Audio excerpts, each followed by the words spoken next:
Assalamualaikum warahmatullahi wabarakatuh.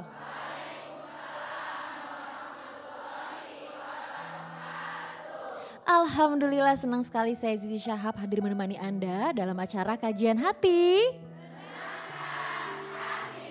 Bunda, sehat semuanya? Alhamdulillah hari ini juga kita sudah berkumpul di Masjid As-Sofia Bogor. Gimana Bunda yang di rumah? Insya Allah sehat semua, puasanya lancar ya. Alhamdulillah di sini juga sudah hadir Ustadz Hilman. Assalamualaikum. Waalaikumsalam warahmatullahi wabarakatuh. Sehat Ustadz? Alhamdulillah. Puasanya lancar?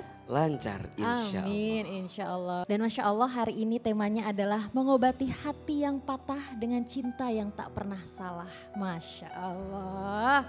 Kok gak dicie-ciein sih Bun? Cinta ini universal ya Ustadz, nggak melulu tentang pasangan tapi juga cinta kita kepada Rob kita. Baik langsung saja kita kasih kesempatannya Ustadz Afwan untuk mulai kajiannya. Bismillahirrahmanirrahim. Assalamualaikum warahmatullahi wabarakatuh.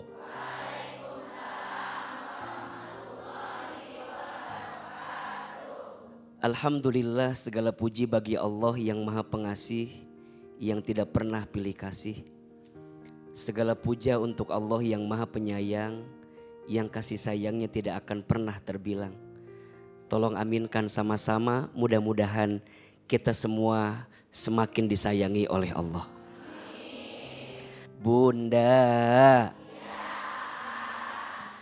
mengobati hati yang patah dengan cinta yang tak pernah salah. Kalau ada pertanyaan, Aa, apa yang sering membuat hati kita patah? Apa yang membuat hati kita sering terluka dan sering tersakiti? Maka jawabannya adalah karena hati kita terlalu berharap dan bersandar kepada manusia yang seharusnya tidak boleh dijadikan sandaran. Iya apa iya? Tidak ada yang menyakitimu. Kamu hanya tersakiti oleh harapanmu sendiri. Di dalam Al-Quran, surat Al-Ankabut ayat 42. Allah subhanahu wa ta'ala berfirman, A'udzubillahi minasyaitonir rajim. Mathalul ladhina takhadhu min dunillahi awliya'a kamathalil ankabut ittakhadat baitan. Perumpamaan orang yang mengambil sandaran, yang mengambil cinta, yang mengambil harapan kepada selain Allah, dia seperti bersandar kepada laba-laba. Yang laba-laba itu sedang membuat rumah. Wa inna awhanal buyut labaitul ankabut. Dan ketahuilah, rumah yang paling lemah itu rumahnya siapa? Laba-laba. Laukanu ya'lamun, jika engkau mengetahuinya. Maka bunda sayang, jangan pernah berharap kepada manusia. Berharap kepada manusia itu patah hati yang paling disengaja. Makin berharap, makin sakit hati. Betul? Makin berharap, makin patah hati. Iya? Ada enggak di antara bunda yang hadir yang pernah sakit hati sama manusia? Yang mana orangnya itu? Maka mohon maaf jika ada di hatimu, keluargamu, pasanganmu, temanmu, hartamu, pekerjaanmu, ahabba ilaikum minallahi wa rasulihi wa jihadi fi sabilihi, lebih kamu cintai daripada Allah dan Rasulnya.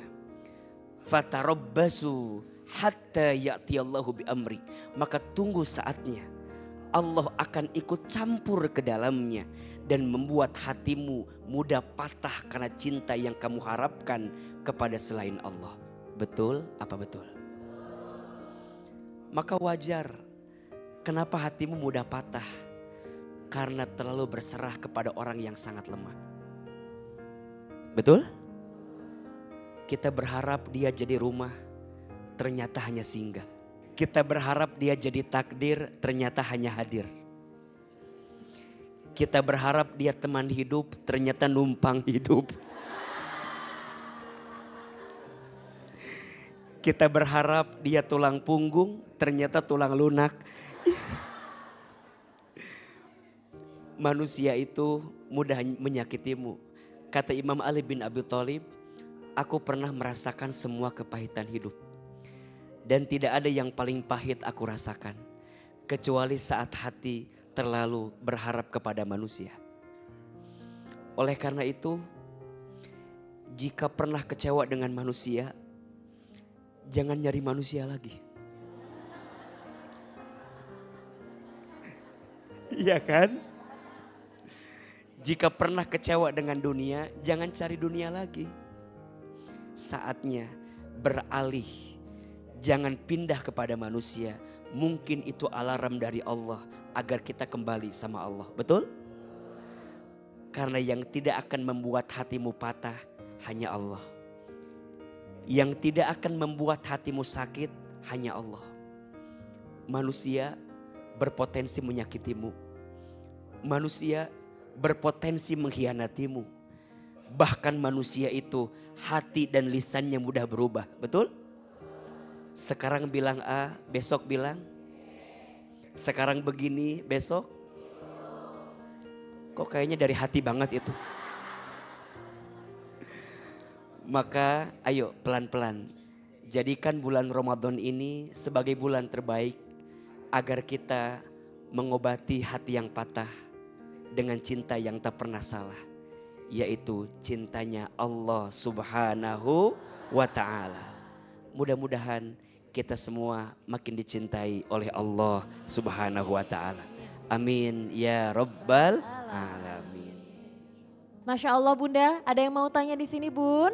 Yang pertama kita kasih kesempatan ke Teh Dinar dulu, silakan Teh. Assalamualaikum warahmatullahi wabarakatuh. Waalaikumsalam warahmatullahi wabarakatuh. Aa sama Teteh Dinar mau bertanya. Kan kebetulan ini kajian hati ya. Dan tadi pas Dinar masuk ke sini juga kajian hati ini Dinar ngelihat Pak Ustadz tuh adem, ngelihat Teteh adem gitu ya kan, alhamdulillah. AC-nya juga Adem. Lihat ibu-ibu di Bogor adem gitu kan. Nah kebetulan Pak Ustadz Dinar tuh mau bertanya, jadi kan masalah pekerjaan Dinar ini bertolak belakang, profesinya itu bertolak belakang sama pekerjaan orang tua saya. Orang tua saya itu di kampung dia seorang ustadz dan guru ngaji juga. Tapi Dinar pribadi itu awalnya itu kan memang dikuliahkan sama orang tua Dinar. Tapi kan jalan kehidupan itu memang kita tidak ada yang tahu. Maunya bapak tuh aku tuh jadi dosen setelah lulus kuliah. Tapi waktu pas kuliah itu Dinar belajar nge-DJ. Kayak kursus gitulah nge-DJ. Akhirnya itu pas lagi kuliah tuh udah dipanggil show. Sampai akhirnya lama-kelamaan Dinar mempunyai penghasilan dari DJ tersebut. Dan sampai Dinar tuh mewakili dari Indonesia DJ Tour Asia seperti itu. Cuman di sini tuh Dinar mempunyai permasalahan masalah pakaian Pak Ustadz. Jadi Bapak Dinar tuh tidak setuju dengan pakaian yang Dinar pakai ketika show. Karena menurut dia itu sebagai perempuan dan muslimah itu menurut dia tidak layak. Akhirnya di sana tuh antara Dinar dan Bapak itu bercekcok lah, sering bercekcok. Kita maaf-maafan tapi nanti cekcok lagi karena memang Bapak tuh tidak setuju. Menurut Bapak tuh terlalu mini lah kayak gitu. Jadi nih Pak Ustadz, bagaimana solusinya untuk pekerjaan Dinar? Apakah Dinar harus mencari jalan keluarnya, mencari jalan tengahnya, minta solusi dari Pak Ustadz. Dan yang kedua, ketika Dinar itu memilih pasangan Pak Ustadz, karena kan Dinar sama bapaknya tuh sering berkonflik gitu ya. Ketika Dinar memilih pasangan itu ada aja, jadi kayak tidak pernah ke jenjang yang benar-benar serius. Jadi ketika Dinar sudah menjalani perkenalan segala macam itu selalu putus di tengah jalan. Antara itu prinsip maupun itu agama ataupun budaya seperti itulah. Jadi kayak selalu tidak menemukan jalannya. Jadi kayak menjauh dari hal yang halal dan hal yang Dinar tuh pengen banget gitu. Karena kan dorongan dari orang tua juga. Teteh kan sekarang umurnya udah 30. Bapak itu pengen ngeliat Teteh anak pertama, pengen apa ya namanya, Bapak tuh pengen tenang, Teteh tuh ada imamnya. Cuman Dinar tuh dalam perjalanan hidup Dinar tidak ketemu jodohnya itu Pak Ustadz. Kayak susah gitu, itu seperti apa. Dan yang terakhir Pak Ustadz kan ini bulan puasa. Jadi kalau kita lagi wudu atau kumur-kumur terus nggak sengaja ketelan itu batal atau tidak. Terus kalau tidak tertelan nih cuman kumur-kumur doang pakai cendol itu. Nah, itu ya. Itu Pak Ustadz. Diajak-ajak atuh teh. Iya. Ya. Segitu Pak Ustadz. Semoga bisa dapat yang dari Pak Ustadz. Baik, sebelum AA jawab, AA mau tanya boleh ya? Iya boleh. Pernah nggak Teh Dinar merasa bahwa sikap Bapak itu sebenarnya sayang sama Teh Dinar? Kalau Bapak itu memang sayang banget sama Dinar itu karena apapun yang Dinar mau waktu kecil itu dia selalu ibaratnya suka memaksakan untuk mencukupi kayak gitu. Kayak dia tuh aku waktu kecil tuh kan anak pertamanya kayak dipakein emas banyak kayak gitu. Terus di kampung aku tuh nggak ada orang yang kuliah ataupun segala macam. Bapak tuh maunya dari SMP tuh langsung pesantren aja masuk. Cuman dia itu karena cita-cita aku tinggi waktu itu Pak, aku pengen menempuh pendidikan seperti itu.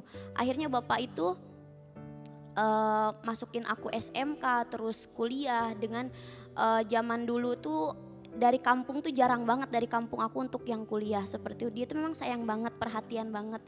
Kalau ada kesempatan melalui kajian hati, apa yang ingin disampaikan kepada Bapak? Pokoknya buat Bapak di rumah, apa yang Teteh lakukan selama ini, perbuatan Teteh, ataupun mungkin menyinggung Bapak kata-kata Teteh. Teteh mohon minta maaf banget sama Bapak, sama Mama di rumah. Karena kan perjalanan hidup Teteh tuh gak gampang. Teteh tuh memang orangnya terlalu berani gitu. Kayak keluar dari rumah, segala macam berkarir sendiri. Itu bukan berarti Teteh tuh gak sayang sama Bapak sama Mama. Cuman aku tuh pengen ngebuktiin bahwa Teteh tuh pengen sukses gitu. Buatan Teteh mohon dimaafkan yang sebesar-sebesarnya sama Bapak dan Mama. Kazi ada yang mau ditanya? I feel you Teh, kita sama-sama anak pertama perempuan. Bisa dibilang ya apa ya, mahkotanya orang tua itu dan harapan orang tua itu ada pada anak pertama perempuan. Pasti beliau ini sangat sayang, sangat takut anaknya kenapa-napa, takut banget anaknya disakitin. Tapi please, mumpung masih ada waktu, ketika orang tua minta untuk ketemu, samperin Teh, jangan sampai nyesel. Ya, karena orang tua pasti mau yang terbaik buat anaknya. Iya, Teteh.